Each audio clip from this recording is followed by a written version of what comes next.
Good day, fellow Joe fans, Cobra fans too. So I broke this guy in the last video, the Overlord. Just a tip, if you've got the Overlord and Dictator or any other vehicle that has a clip, there's a waist clip holding this guy in.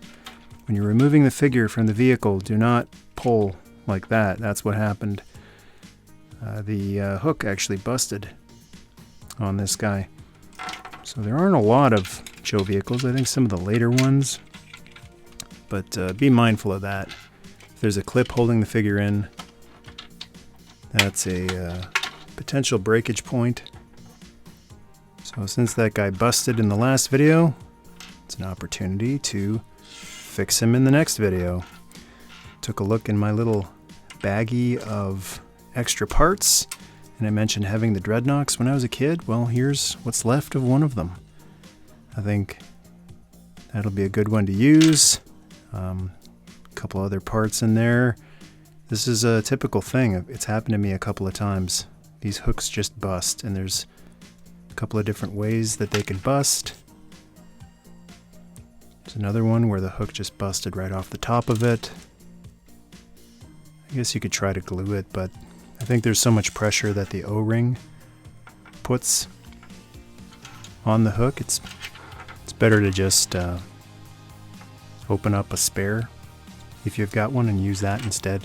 So while you're fixing a broken figure, the last thing you want to do is break it again. So this is very old brittle plastic, and I've had some of the posts inside break just from unscrewing it. You might want to blast it with a little bit of heat. I don't know if it helps that much, but any little bit helps. And this will hopefully come out smoothly, because I never know down the road if I'll need another buzzer leg. I've gone through all of this before in my G.I. Joe O-ring replacement video, so I'll just kind of breeze through this one.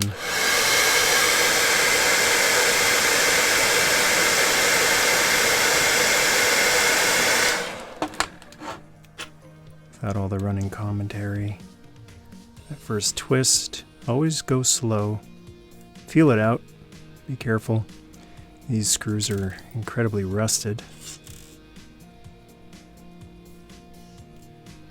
And we get the hook out. This one's kind of fighting me. There we go. And next, I'm going to remove the broken hook from the Overlord legs. This looks like Gold Plastic Syndrome Gold.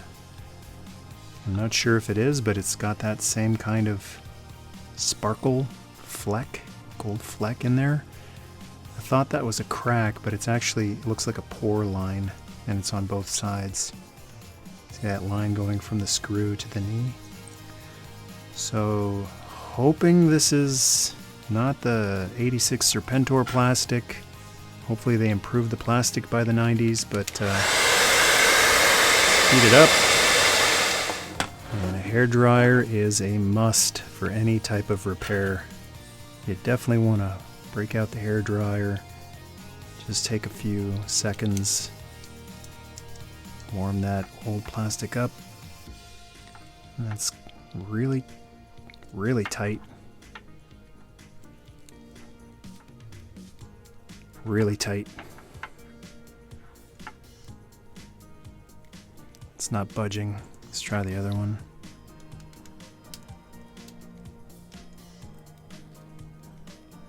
That one's not moving either.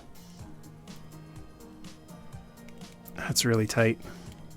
Gave it another blast of heat, and when it's hard to get a grip on those really tight screws, you get one of these little grip rags, whatever they're called, and I find that's usually enough to do the trick. It's moving, but I think we might have an issue here. That's way too tight. That's unusually tight. I've repaired a lot of G.I. Joes over the years, and that does not feel right. Yikes. What's going on in here? Seems okay. I'm going to give the other leg another blast of heat. And this is definitely not your typical vintage G.I. Joe plastic. It's behaving quite differently. Wow. That's even worse than the last one. I think I hear cracking. Not cool.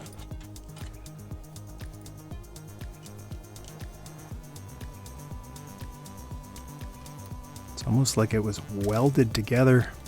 Screws look in fantastic shape. Got no rust on them.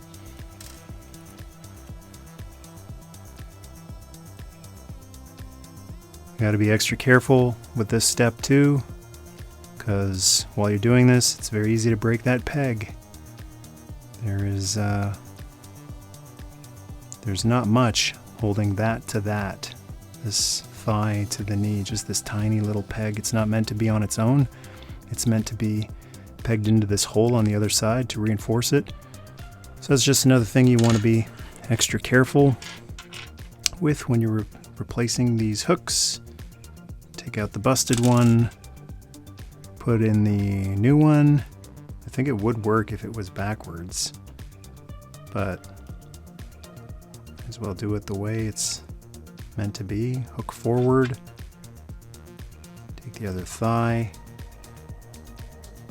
feed that through, close her up, screw it back together. Very curious to see how this is going back, because it was ridiculously tight coming out.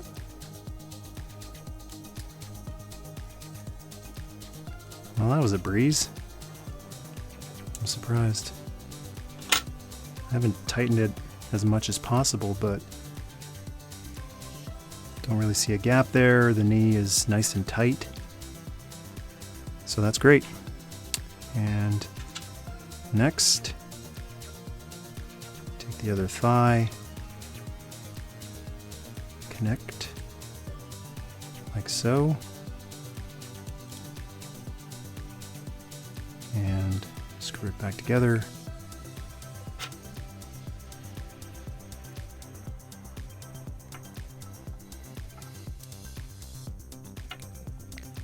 Not all that hard to do if you're not trying to frame it for a camera. A little trickier if you're sitting further away than normal. And that screw is not going in properly. We've got a bit of an issue here.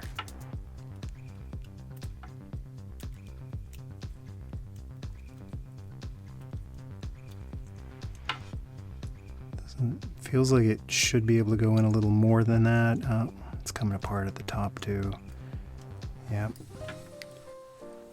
Let's bring out the grip again. Hope this doesn't bust. Yep. Can go in a little more. We still got a gap up here. Need to tighten it even more. This, I think, is where we get a break. I'm really pushing my luck here. Still have a gap. Interesting. The knee is still really... It's weird, actually. It goes from tight to loose. Not sure what's going on in here, but something's not quite right with this leg. There's one other thing I forgot to mention. Keep track of which screw goes in which leg, because I just swapped the screws and it works much better. I don't have a gap on either side anymore. So yeah, there's different tolerances for the different screws. And just want to show you what happened here. I don't know if it was already like this or if I did this during the repair, but there we go. We got a busted post on one side. It's supposed to go all the way through this little post here. Luckily, there's still a post on one side.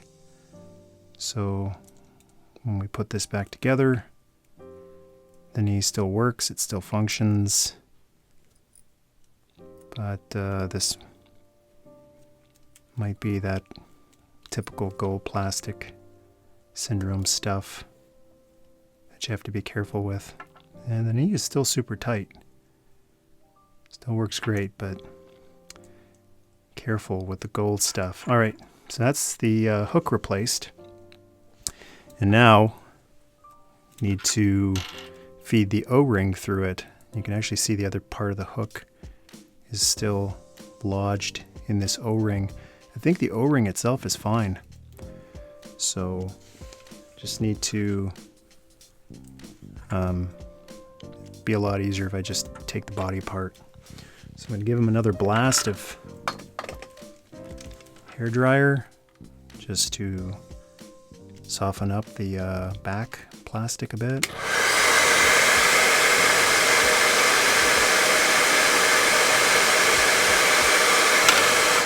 Oops. Also give them a blast inside because that post inside can break.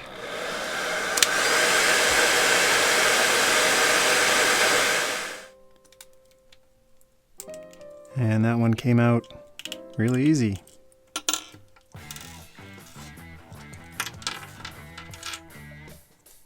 And let's double check the O-ring. It's got to be a vintage one. There's the hook.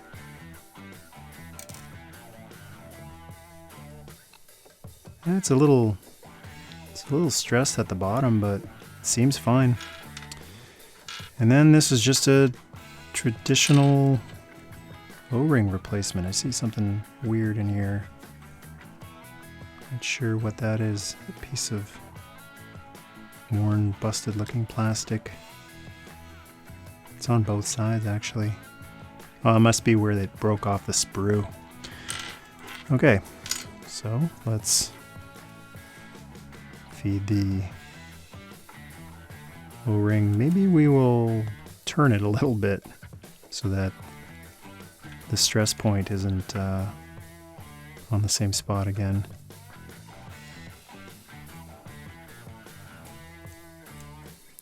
Like so. Feed the body through. And then the trickiest part, getting the arms and head in place and holding them while putting on the front.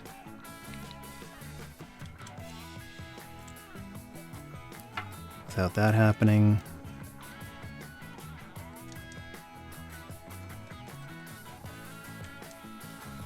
this is where a third hand would really come in handy.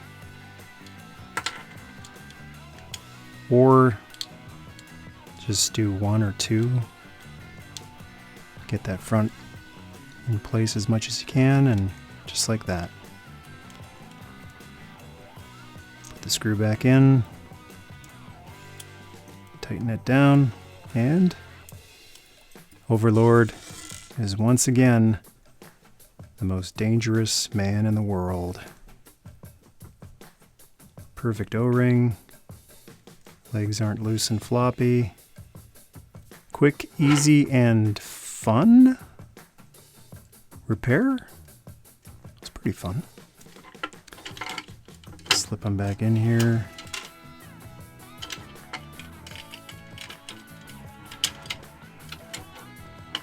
And I've learned my lesson. Next time I take him out, it's actually, I can see why I just did that time.